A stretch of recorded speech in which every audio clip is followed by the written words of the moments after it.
शांति।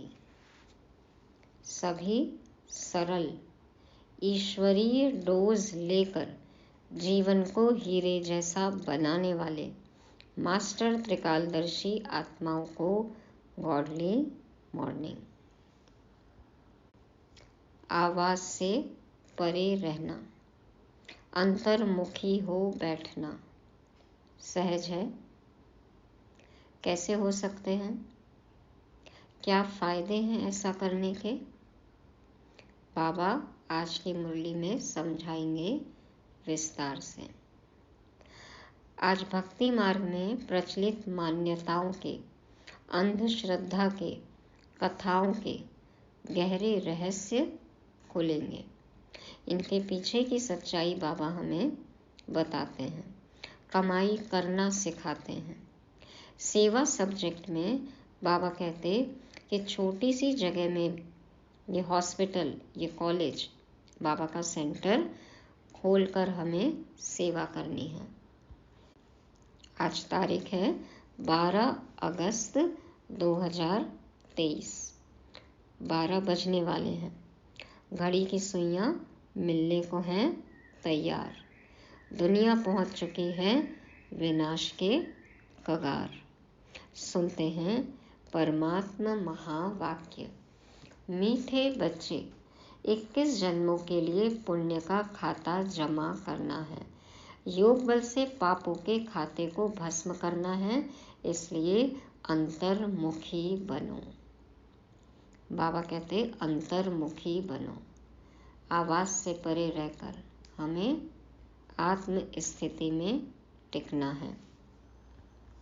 क्यों करना है ऐसा? 63 जन्मों का पापों का खाता हमें बाबा की याद से चुकाना है, भस्म करना है और 21 जन्मों के लिए पुण्य का खाता जमा करना है। तो पूरे कल्प के 84 जन्मों के लिए हमें अभी इस एक जन्म में ही काम करना है, पुरुषार्थ करना है। पुराना चुकाना भी है। वर्तमान में हमें जीवन मुक्त अवस्था का अनुभव भी करना है और भविष्य के लिए कमाई भी जमा करनी है। तो पुराना पेमेंट भी करना है, अभी का भी खर्चा निकालना है और डिपॉजिट भी करना है। तो कितना काम करना है अभी हमें इस एक जन्म में। इसलिए बाबा कहते हैं कि अंतर्मुखी बनो। प्रश्न है, किस श्रीमत का पालन करने से वाणी से परे जाने का पुरुषार्थ सहज हो जाएगा?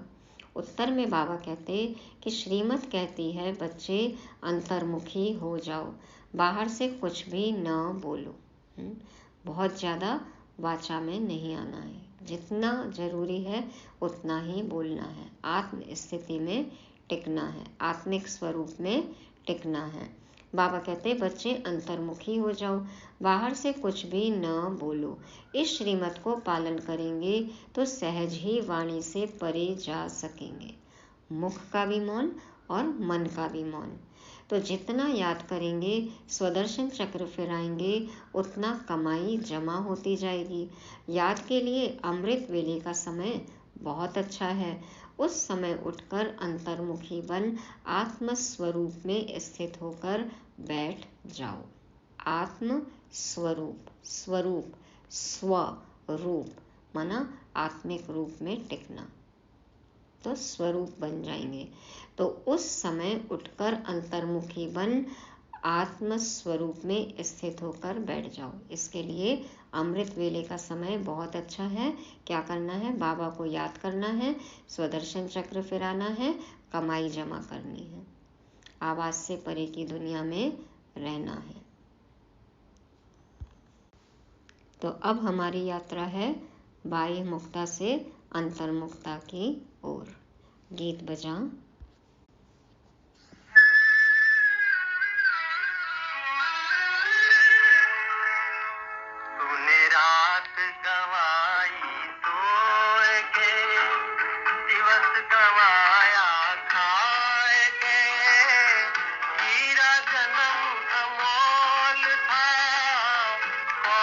बदले जाए, तूने रात गवाई सोए के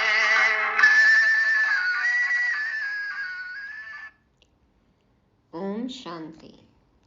कल की मुरली में था ना, हीरे जैसा जन्म। कौड़ी के भाव नहीं चला जाए। अभी तक तो कौड़ी जैसे थे, बाबा हमें हीरा बना रहे हैं। तो अब रात दिन पुरुषार्थ करना है। ओम शांति। यह कौन समझाते हैं कि अंतर्मुखी हो जाओ, बाहर से कुछ भी न बोलो, अपनी आत्मा के स्वरूप में स्थित होकर बैठो। बाप बच्चों से कहते हैं मुख से कुछ भी बोलो नहीं। राम राम आदि तो बहुत कहते आए, परंतु उस कहने से भी मनुष्य पावन नहीं बन सकते। स्लोगन है ना, कम बोलो, धीरे बोलो, मीठा बोलो, जरूरत नहीं है तो मत बोलो। तो मनुष्य पतित से पावन तब बन सकते जब पतित पावन बाप की श्रीमत पर चले। खाली राम राम कहने से पावन थोड़ी बन जाएंगे। राम, सच्चे सच्चे राम की श्रीमत पर चलना है। पतित पावन कहने से बाप याद आता है। बाप कहते हैं कि तुम बरोबर पतित थे ना, अब तुम पावन बन रहे हो, पवित्र बन रहे हैं, दिव्य गुणधारी बन रहे हैं। तो सतयुग में कोई पतित होता नहीं। 5000 वर्ष पहले जब भारत पावन था तो एक ही धर्म था। बाप तो सुख की ही सृष्टि रचेंगे ना। भारत सुख धाम था। लक्ष्मी नारायण, राम, सीता आदि के मंदिर सतयुग त्रेता की निशानी है। सतयुग में बरोबर लक्ष्मी नारायण की डायनेस्टी थी। यही भारत था जिसमें सूर्यवंशी चंद्रवंशी का राज्य चलता था, जो अब फिर से स्थापन हो रहा है। इसको कहा जाता है वर्ल्ड की हिस्ट्री ज्योग्राफी। यह मनुष्य ही तो जानेंगे। मनुष्य नहीं जानते तो जानवर से भी बदतर कहा जाता है। बाप को जानने लिए कितने धक्के खाते हैं, परंतु जान नहीं सकते। 63 जन्मों से धक्के ही खा रहे हैं, फिर भी नेति नेति। कुछ नहीं समझ में आया तो फिर कह दिया अहम ब्रह्मास्मि अहम शिवोहम, सर्वव्यापी है। तो बाप को जानने के लिए कितने धक्के खाते हैं, परंतु जान नहीं सकते। तुम बाप के बच्चे बने हो तो बाप अपना परिचय देते हैं। पहले परिचय नहीं था तो इसका परिणाम क्या हुआ? ऑर्फन, नास्तिक, निधन के बन जाते हैं। अभी तुम बाप के बने हो, बाप से वर्षा ले रहे हो, बड़ा भारी वर्षा है। 21 जन्म स्वर्ग की राजधानी मिलती है। कोई कम बात है क्या? 21 जन्मों के लिए प्रारब्ध मिल रही है, ये कम है? एक जन्म में ही कुछ मिलता है तो कितने खुश होते हैं। तो ये तो 21 जन्मों के लिए हमारा भाग्य बन रहा है। कितना भारी वर्षा है। लक्ष्मी नारायण को 5000 वर्ष हुआ राज्य करते, फिर से हिस्ट्री रिपीट होती है। कहते हैं ना, हिस्ट्री रिपीट्स इटसेल्फ। बाप समझाते हैं मेरी श्रीमत पर चलो, अंतर्मुखी बनो, बाहर मुखी मत बनो। बाहर मुखी मतलब मानो दूसरों को देखना, दुनियावी बातों में जाना, व्यर्थ में जाना, मनमत परमत फॉलो करना, श्रीमत को अनदेखा करना, अनसुना करना। तो हमें ये सब नहीं करना है। बाबा कहते अंतर्मुखी बनो, खुद को देखो, अपने अंदर जाओ, आत्मिक स्वरूप में स्थित हो, आत्मज्ञानी बनो, परमात्म ज्ञानी बनो। ये है अंतर्मुखता। अब इस समय है घोर अंधियारा, इनको रात कहा जाता है। अभी सवेरा आ रहा है। कलयुग अंत को घोर अंधियारा, सतयुग आदि को घोर सोझरा कहा जाता है। बाप कहते हैं मैं आता ही हूँ संगम पर, जबकि सभी मनुष्य पतित हैं। अभी तुम बच्चों को सदा सुख का वर्षा देने आया हूँ। विनाश सामने खड़ा है। बहुत गई थोड़ी रही, अब तो थोड़ी की भी थोड़ी रही। घड़ी लग गई है ना, न्यूयॉर्क के चौराहे पर काउंटडाउन चल रहा है। तो बहुत गई थोड़ी रही, थोड़ी की भी थोड़ी रही। इसलिए अब जल्दी जल्दी पुरुषार्थ कर बेहद के बाप से वर्षा लो, जैसे सब ले रहे हैं। सब पुरुषार्थी हैं। अब सबको स्वीट होम वाणी से परे जाना है। निर्वाण धाम, निर्वाण वाणी से परे रहने का धाम, वह है हम आत्माओं का घर, निर्वाण धाम। धाम में कोई एक नहीं रहते। जितनी भी जीव आत्माएं हैं वे सभी शरीर छोड़ जाएंगे अपने घर बाबा के पास। वह है निराकारी झाड़। जैसे चित्र में भी झाड़ दिखाया जाता है, वह है हम आत्माओं का घर शांति धाम। फिर हम आएंगे सुख धाम। अभी 84 जन्मों का चक्र पूरा होता है। कलयुग के बाद सतयुग जरूर आएगा ना। द्वापर के बाद कलयुग जरूर आएगा। बाप कहते हैं मैं कल्प कल्प कल्प के संगम युगे आता हूँ, पुरानी दुनिया का विनाश कराता हूँ। जब तक नई दुनिया स्थापन हो जाए तब तक इस पुरानी दुनिया में रहना पड़े। जब तक नया घर तैयार नहीं होगा पुराने में रहना पड़ेगा। जब तक नया मकान बन न जाए तब तक पुराने मकान में बैठे रहते हैं ना।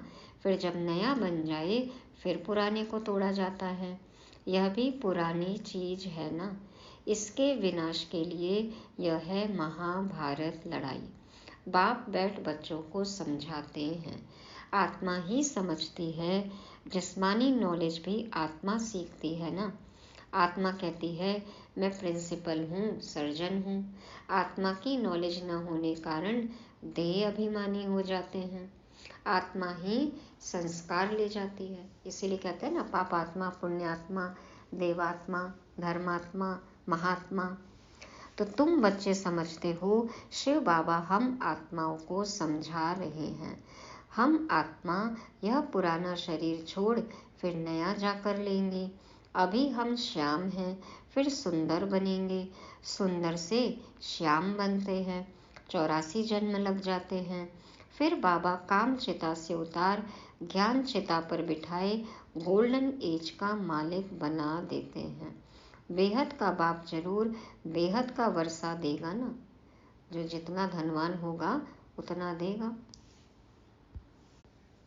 बाप तो ऊंचते ऊंच है।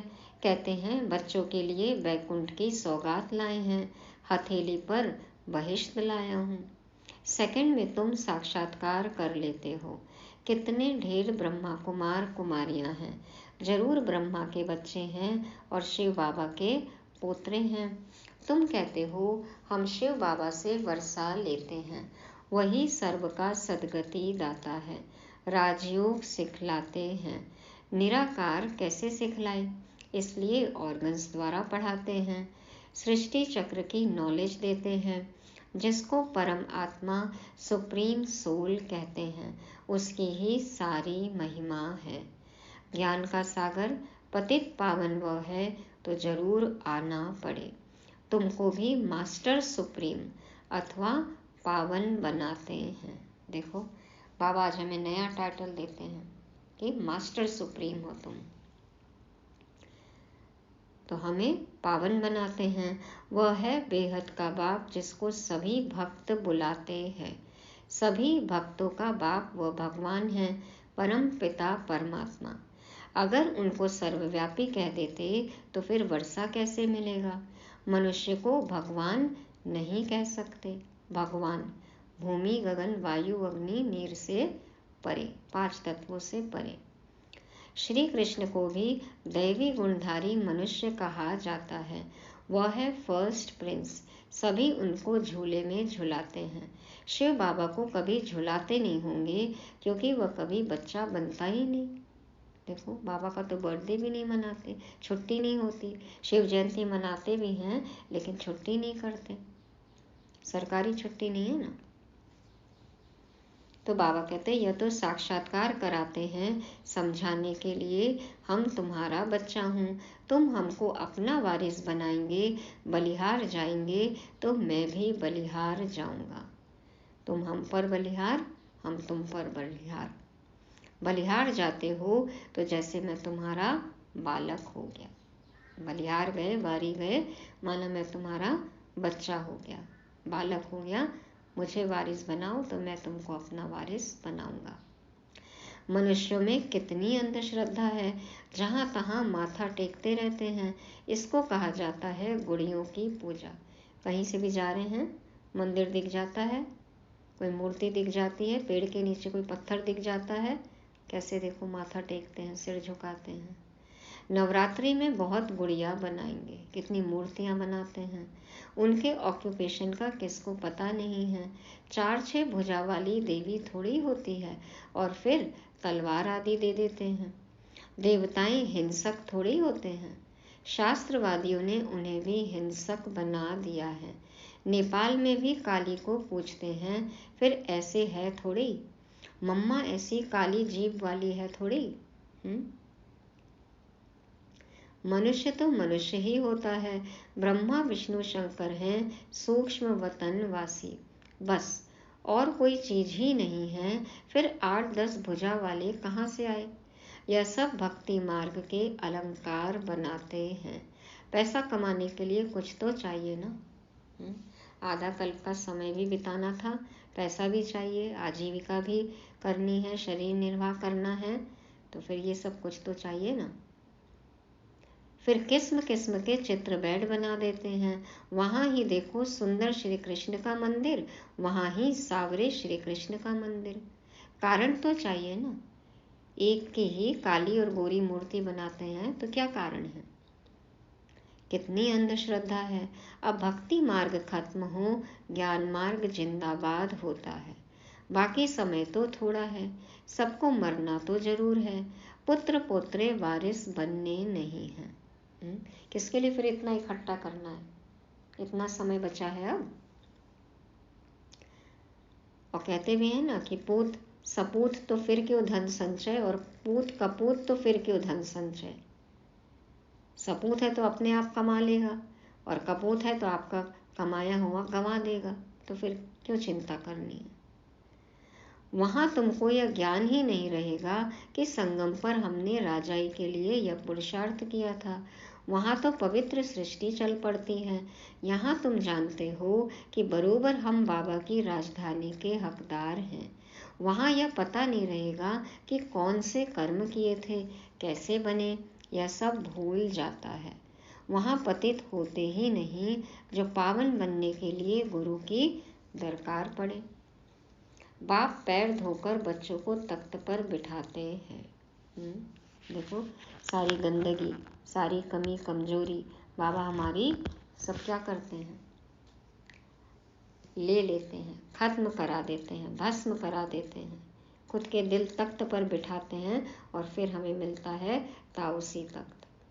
गुरु चाहिए सदगति के लिए, वहां तो है ही सदगति, गुरु की दरकार ही नहीं। बाप कहते हैं अपने को आत्मा समझो, देह अभिमान में न रहो।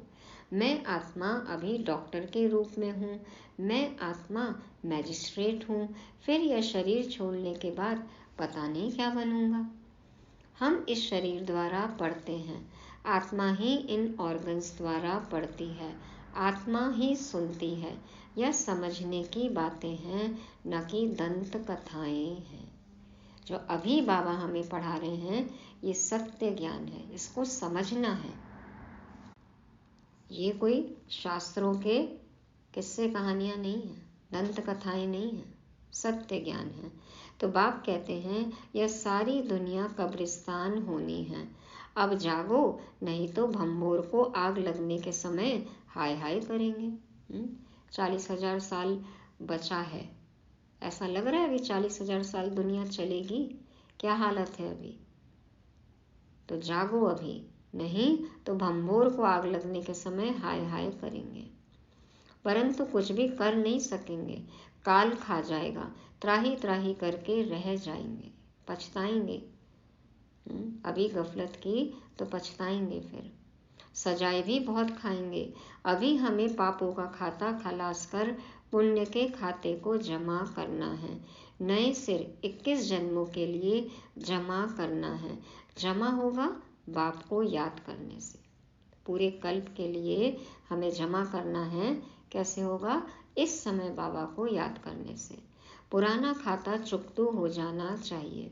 ज्ञान कितना सहज है, तुम्हारी रोज कितनी कमाई होती है। जितना जो याद करते हैं, स्वदर्शन चक्र फिराते हैं तो अथाह कमाई करते हैं, अनगिनत। अनगिनत, गिन भी नहीं सकते कितने जीरो लगेंगे। पद्मा पदम, इतनी कमाई। बाबा बैंक, वहाँ कोई गिनती थोड़ी होती है। सतयुग में भी गिनती कर सकते हैं, अथाह धन होता है ना। अभी झोपड़ियों में बैठे हैं, फिर महलों में बैठेंगे, फर्क तो रहता है ना झोपड़ी और महल में। ब्रह्मा द्वारा नई दुनिया स्थापन हो जाएगी तो पुरानी दुनिया का विनाश हो जाएगा। अभी की बात है ना, राजधानी की स्थापना हो जाएगी, फिर जिसने जितना पुरुषार्थ किया सो किया, फिर विनाश हो जाएगा। इसलिए अब गफलत नहीं करनी चाहिए। क्या करना है? सवेरे उठकर याद में बैठ जाना चाहिए। जितना याद का चार्ट रखो उतना अच्छा है और फिर उतना ही ऊंच पद पाएंगे। शिव बाबा के गले का हार बनेंगे।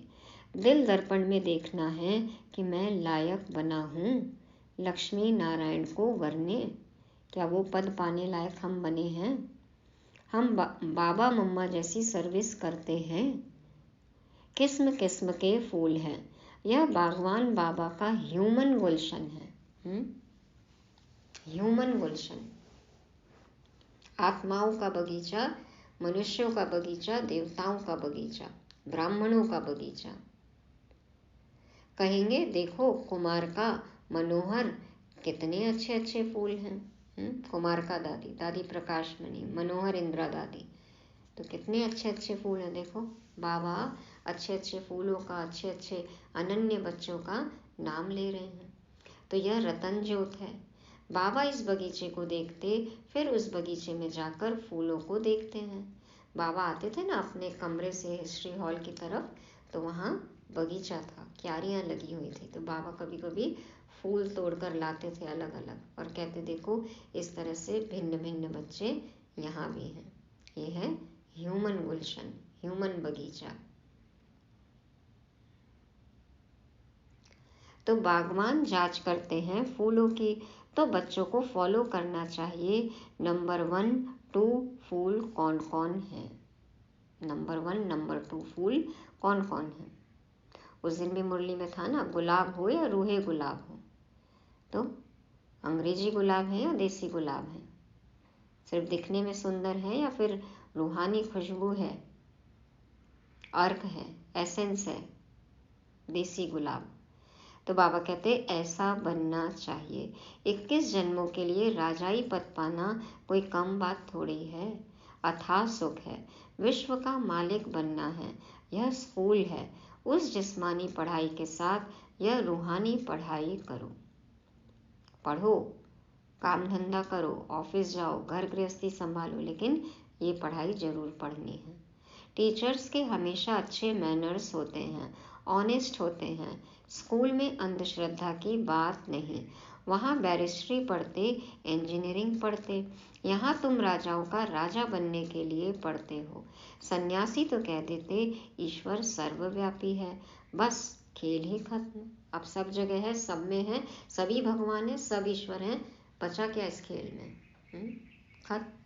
तो अब खेल खत्म होने ही है। बेहद का बाप बच्चों को समझाते हैं, बच्चे यह अंतिम जन्म पवित्र रहो, तुम बहुत सर्विस कर सकते हो। पवित्र रहना ये सबसे बड़ी सर्विस है। आप पवित्र रहो बस, और कुछ करने की जरूरत नहीं है। ये सबसे बड़ी सेवा है, कर सकते हैं। वहाँ भी एजुकेशन डिपार्टमेंट है, यह भी गॉडली एजुकेशन डिपार्टमेंट है। लौकिक में भी पढ़ाई है और ये तो देखो पारलौकिक बाप शिक्षक हमें ये पढ़ाई पढ़ा रहे हैं, रूहानी पढ़ाई। तो तुम बच्चे हो राज ऋषि, वह तो घर बार छोड़ देते हैं, तुम घर में रहते सारी दुनिया का त्याग करते हो। तुम्हारी बुद्धि में अब नई दुनिया है जो बाप ही बनाते हैं। इसलिए बाप कहते हैं तुम मुझे याद करो, यह पुरानी दुनिया खलास हो जाएगी। यह रूहानी कॉलेज अथवा हॉस्पिटल भी बहुत बड़ा है, जिससे तुम एवर हेल्दी एवर वेल्दी बनते हो। तन मन का इलाज होता है, आत्मा का इलाज होता है, हॉस्पिटल है, कॉलेज है, पढ़ाई होती है, कमाई होती है। तो एवर हेल्दी एवर वेल्दी बनते हैं। घर घर में तुम यह हॉस्पिटल अथवा कॉलेज खोल सकते हो, इसमें खर्चा कुछ भी नहीं। सिर्फ 3 पैर पृथ्वी के चाहिए। थोड़ी सी जगह हो, छोटी सी जगह हो, और किसी को भी बैठ के ज्ञान समझा सकते हैं, बाबा का परिचय दे सकते हैं, ये सेवा तो सभी कर सकते हैं। तो बाबा कहते कि रूहानी कॉलेज हॉस्पिटल खोल दो, सेवा करो, कमाई करो। अच्छा, माता पिता बाप दादा का मीठे मीठे सिकीलदे बच्चों प्रति याद प्यार और गुड मॉर्निंग। रूहानी बाप की रूहानी बच्चों को नमस्ते। हम रूहानी बच्चों की रूहानी बाप दादा को याद प्यार, गुड मॉर्निंग और नमस्ते। शुक्रिया बाबा, शुक्रिया। धारणा के लिए मुख्य सार, पहला पॉइंट, सवेरे सवेरे उठकर याद में जरूर बैठना है, इसमें गफलत नहीं करनी है, पुण्य का खाता जमा करना है। दूसरा, एम ऑब्जेक्ट को बुद्धि में रख अच्छे मैनर्स धारण करने हैं, रूहानी पढ़ाई जरूर करनी है, अंतर्मुखी होकर रहना है। वरदान, ब्राह्मण जीवन की विशेषता को जानकर उसे कार्य में लगाने वाले सर्व विशेषता संपन्न भव। ब्राह्मण जीवन की विशेषता को जानकर उसे कार्य में लगाने वाले सर्व विशेषता संपन्न भव। बाप दादा समझाते हैं, ड्रामा के नियम प्रमाण संगम युग पर हर एक ब्राह्मण आत्मा को कोई न कोई विशेषता मिली हुई है। बाबा हमेशा कहते हैं ना, हर बच्चे में कुछ न कुछ विशेषता है। कुछ नहीं दिखता हमें तो यही समझे कि उसने बाबा को पहचाना, फोटो में कोई, कोई में कोई, तो ये भी विशेषता है। चाहे माला का लास्ट दाना हो, उसमें भी कोई न कोई विशेषता है, तभी तो बाबा ने चुना है ना। तो ब्राह्मण जन्म के भाग्य की विशेषता को पहचानो और उसे कार्य में लगाओ। हमारे अंदर क्या योग्यता है, क्या विशेषता, क्या हुनर है, क्यों बाबा ने हमें चुना है, तो उसे सेवा में लगाना है और बढ़ाना है। एक विशेषता कार्य में लगाई तो और भी विशेषताएं स्वतः आती जाएंगी। एक के आगे बिंदी लगते लगते सर्व विशेषताओं में संपन्न बन जाएंगे। बाबा के कार्य में मददगार बनना, अपनी विशेषताओं को यूज करना। जब बाबा यूज करते हैं हमें, हम दिल से खुद को ऑफर करते हैं, तो बाबा हमें अपनाते हैं, गले का हार बनाते हैं, दिल तख्त पर बिठाते हैं और आत्मा में कितना निखार आता जाता है ना। जो सेवा करते हैं कहते हैं ना, हमने तो ये कभी सोचा ही नहीं था कि ये गुण हमारे अंदर था, हमने नहीं किया, पता नहीं कैसे हो गया। तो ये बाबा की मदद है, मैजिक है। किसी भी तरह का कोई कार्य आता है तो फिर वो यज्ञ में अपनी हमें उस हुनर से सेवा देनी है। एक विशेषता कई विशेषताओं को लेकर आती है। तो बाबा कहते हैं, एक के आगे बिंदी लगते लगते सर्व विशेषताओं में संपन्न बन जाएंगे। करना क्या है, सिर्फ बाबा को कहना है, बाबा प्लीज यूज मी। स्लोगन है, मन मनाभाव के मंत्र की सदा स्मृति रहे तो मन का भटकना बंद हो जाएगा। मन मनाभाव के मंत्र की सदा स्मृति रहे तो मन का भटकना बंद हो जाएगा। एक बाबा में मन लगा दिया तो फिर मन इधर उधर जाएगा ही नहीं। तो ये थी आज की मुरली, जिसको रिवाइज करने के लिए आज के पॉइंट हैं। पहला है अंतर्मुखी। तो बाबा ने कहा अब बाह्य मुक्ता खत्म, अंतर्मुखी बनना है। दूसरा, हथेली पर बहिष्ठ। बाबा हमारे लिए इतनी बड़ी सौगात लेकर आए हैं, कम बात है क्या। तीसरा, बलिहार, हम बाप पर बलिहार, बाप हम पर बलिहार। चौथा, सर्व विशेषता संपन्न। कैसे बनेंगे, जब खुद के अंदर कोई भी विशेषता योग्यता है उसको हम सेवा में लगाएंगे तो। और पांचवा है मन मना भाव, तो मन की सभी भटकन से बच जाएंगे। मन मना भाव होना है। ओम शांति।